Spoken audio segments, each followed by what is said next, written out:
दोस्तों, जब बात रामायण जैसी कथा की आती है तो कई सारे लोगों के दिमाग में इसे लेकर प्रश्न चिन्ह बना रहता है। जहां कुछ लोग तो बिल्कुल कट्टरता से इस पर विश्वास करते हैं, पर कुछ ऐसे भी लोग हैं जो चीजों को समझदारी से देखने, परखने और समझने के बाद ही उस पर विश्वास करते हैं। और अगर आप भी उनमें से एक हैं तो आज के इस वीडियो में हम आपको रामायण से जुड़ी कुछ ऐसी बातें बताने जा रहे हैं जिसे सुनने के बाद आपके होश उड़ जाएंगे। फिर चाहे वो राम सेतु हो या फिर भगवान हनुमान के अस्तित्व से जुड़ी जानकारी, ये सब आज के इस वीडियो में यहाँ पर मौजूद है। यहाँ तक कि रावण के महल से लेकर लक्ष्मण को सुंघाई जाने वाली जड़ी बूटी तक, उन सब के फैक्ट्स आज आपको जानने को मिलेंगे, जिसे जानने के बाद आपके होश उड़ जाएंगे। बस हमारा और वीडियो का साथ अंत तक मत छोड़िएगा। संजीवनी बूटी। आइए सबसे पहले बात करते हैं उस जड़ी बूटी के बारे में जिसकी चर्चाएं इतिहास काल से चली आ रही हैं। आपने बिल्कुल सही समझा, हम संजीवनी बूटी की बात कर रहे हैं जिसे लक्ष्मण जी को सुंघाया गया था। पर क्या आप जानते हैं, जिस जगह पर लक्ष्मण जी ने इस जड़ी बूटी को सूंघा था वहाँ पर हिमालय की दुर्लभ जड़ी बूटियों के अंश मिले हैं, जबकि पूरे श्रीलंका में उस तरह की जड़ी बूटी पाई ही नहीं जाती। वो सिर्फ और सिर्फ हिमालय में पाई जाती है। अब आप खुद ही सोचिए, हिमालय की जड़ी बूटी का श्रीलंका में पाया जाना इस बात का पुख्ता प्रमाण है कि यहाँ पर ये घटना घट चुकी है, वरना भारत के नॉर्थ से आई जड़ी बूटियाँ उसके बिल्कुल साउथ में कैसे पाई जा सकती हैं? टस्क हाथी। दोस्तों, रामायण के एक अध्याय में श्रीलंका की रखवाली के लिए विशालकाय हाथियों का वर्णन किया गया है, जिन्हें हनुमान जी ने चारों खाने चित कर दिया था। और हैरान करने वाली बात तो ये है कि पुरातत्व विभाग के लोगों को श्रीलंका में इसी तरह के हाथियों के अवशेष मिले हैं, जिनका आकार आज के समय में पाए जाने वाले नॉर्मल हाथियों से काफी ज्यादा बड़ा है। रावण का महल। दोस्तों, आर्कियोलॉजिस्ट यानी कि पुरातत्व विभाग वाले लोगों को श्रीलंका में एक महल मिला है जिसे रामायण काल का बताया जाता है। इस महल से कई सारे गुप्त रास्ते निकलते हैं, जिन्हें देखने पर पता चलता है कि ये रास्ते इंसानों द्वारा ही बनाए गए होंगे। पर ये गुफाएं बहुत ही ज्यादा पुरानी हैं, जो हम इंसानों के अस्तित्व के बारे में सोचने पर मजबूर कर देती हैं। हनुमान गढ़ी। दोस्तों, ये वही जगह है जहाँ पर भगवान हनुमान ने श्री राम का इंतजार किया था। रामायण में इस जगह के बारे में स्पष्ट रूप से लिखा गया है, इसलिए अयोध्या में जो कोई भी जाता है वो हनुमान गढ़ी के दर्शन जरूर करता है। रावण पर विजय प्राप्त करने के बाद भगवान राम जब अयोध्या वापस लौटे थे, तभी से भगवान हनुमान ने यहाँ पर रहना शुरू किया था। यही कारण है यहाँ का नाम हनुमान नगर है। अयोध्या के पास आज भी इस जगह पर आपको एक मंदिर देखने को मिल जाएगा। कोबरा हुड केव, श्रीलंका।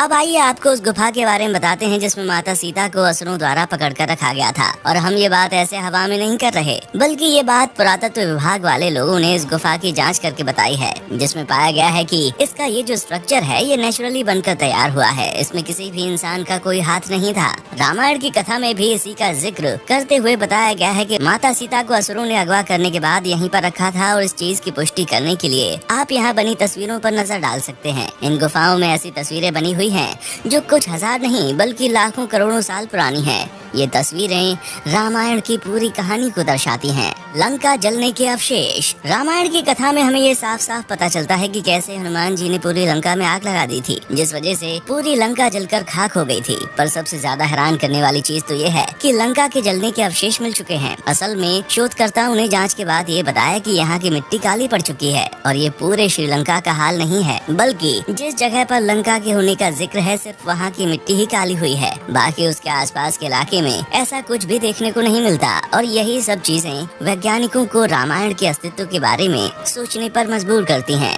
भगवान हनुमान के पैरों के निशान। दोस्तों, कहा जाता है कि जब भगवान हनुमान माता सीता की खोज में निकले तो उन्होंने भारत से श्रीलंका जाने के लिए एक लंबी सी छलांग मारी थी। जब भगवान हनुमान ने छलांग मारते हुए इन पत्थरों पर अपने पैर रखे थे तो पत्थरों के ऊपर उनके पैरों के निशान बन गए थे, जो आज भी यहाँ पर मौजूद हैं। अगर हम वैज्ञानिकों की माने तो उन्होंने इस जगह की पुष्टि करके ये सिद्ध कर दिया है कि ये चिन्ह आज के नहीं बल्कि लाखों करोड़ों साल पुराने हैं। रामलिंगम। अब बात करते हैं उस शिवलिंग की जिसे भगवान राम ने खुद बनाया था। रामायण की कथा के अनुसार रावण को मारने के बाद भगवान राम को पश्चाताप करना पड़ा, क्योंकि उनके हाथ एक ब्राह्मण का कत्ल हुआ था और इसीलिए उन्होंने शिव की आराधना की। भगवान शिव ने उन्हें 4 शिवलिंग बनाने के लिए कहा। एक शिवलिंग तो सीता जी ने बनाया जो कि रेत से बनकर तैयार हुआ था। 2 शिवलिंग हनुमान जी कैलाश से लेकर आए थे और एक शिवलिंग भगवान राम ने स्वयं अपने हाथों से बनाया था, जो आज भी आपको उस मंदिर में देखने को मिलेगा। राम सेतु। दोस्तों, हम सभी को पता है कि राम सेतु भारत और श्रीलंका को एक पुल की तरह जोड़ता है, जो अभी भी यहाँ पर मौजूद है, जिसके बारे में कई सारे वैज्ञानिक काफी खोजबीन करने में लगे रहते हैं, पर अगर हम रामायण की कथा की बात करें तो इसमें राम सेतु के अस्तित्व का स्पष्ट प्रमाण दिया गया है। रामायण की कथाओं के अनुसार ये सेतु वानरों द्वारा पत्थरों से तैयार किया गया था और इसमें जिन पत्थरों का इस्तेमाल किया गया है वो पानी के ऊपर तैरते हैं। हालांकि अब राम सेतु का इस्तेमाल नहीं किया जाता, लेकिन गूगल मैप में देखा जाए तो हम और आप इसे साफ साफ देख सकते हैं। अगर हम इस राम सेतु को वैज्ञानिक दृष्टिकोण से देखें तो वैज्ञानिकों ने इस पर काफी रिसर्च और उसके बाद ये बताया कि इस्तेमाल किए जाने वाले पत्थर काफी खास किस्म की धातु के बने हैं, जो कि आज से लाखों करोड़ों साल पुराने हैं। पानी में तैरने वाले पत्थर। जैसा कि हमने आपको बताया, राम सेतु एक ऐसा पुल था जिसके पत्थर विशालकाय होने के बावजूद पानी में डूबते नहीं थे, बल्कि ऊपर ही तैरने लगते थे। हालांकि सुनामी के बाद इन पत्थरों में से कुछ तैरते हुए जमीन पर आ गए थे, पर शोधकर्ताओं ने जब इन पत्थरों को दोबारा पानी में फेंका तो वो तैरने लगे, जबकि वहाँ मौजूद दूसरे पत्थरों को अगर पानी में डाला जाए तो वो तुरंत डूब जाते हैं। वैसे तो अगर साइंटिफिक तौर पर बात की जाए तो इन पत्थरों में ऐसे कई सारे मटेरियल्स मौजूद हैं जो इस तरह की विशेषता को रखते हैं। उन्हें पानी में डाला जाए तो वो डूबेंगे नहीं। पर यहाँ सबसे बड़ा सवाल ये आता है कि लोगों को आज से कई सालों पहले इस तरह का आइडिया आया कैसे कि वो उन पत्थरों का इस्तेमाल करें जो पानी में नहीं डूबते हैं, और उन्हें इस तरह के पत्थरों के बारे में पता कैसे चला। आपको क्या लगता है दोस्तों, राम सेतु के बनने की कहानी सच है या फिर आप भी साइंटिफिक चीजों पर ही विश्वास करते हैं? अपना जवाब हमें कमेंट सेक्शन में लिखकर भेजिएगा।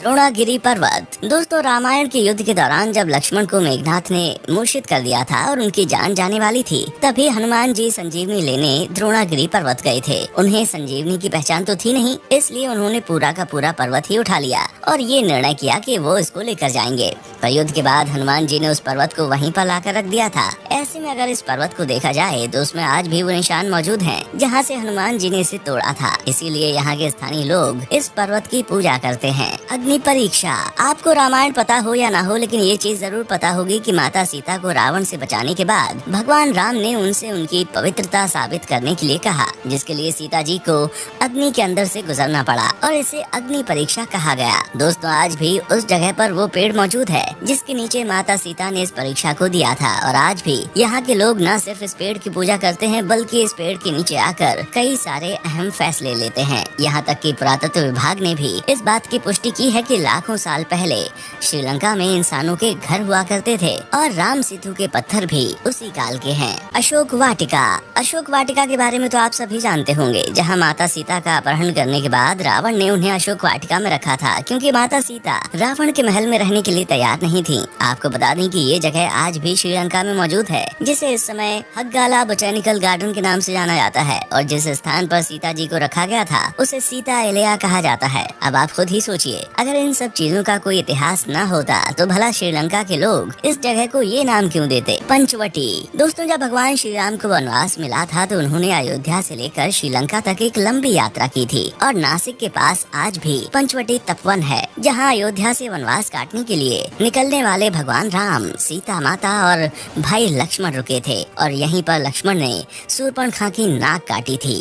तो दोस्तों, आज के लिए बस इतना ही। उम्मीद है कि वीडियो आपको काफी पसंद आई होगी। बाकी इसी तरह की शानदार वीडियोस को लगातार देखने के लिए चैनल को सब्सक्राइब करना ना भूलें। देखने के लिए शुक्रिया।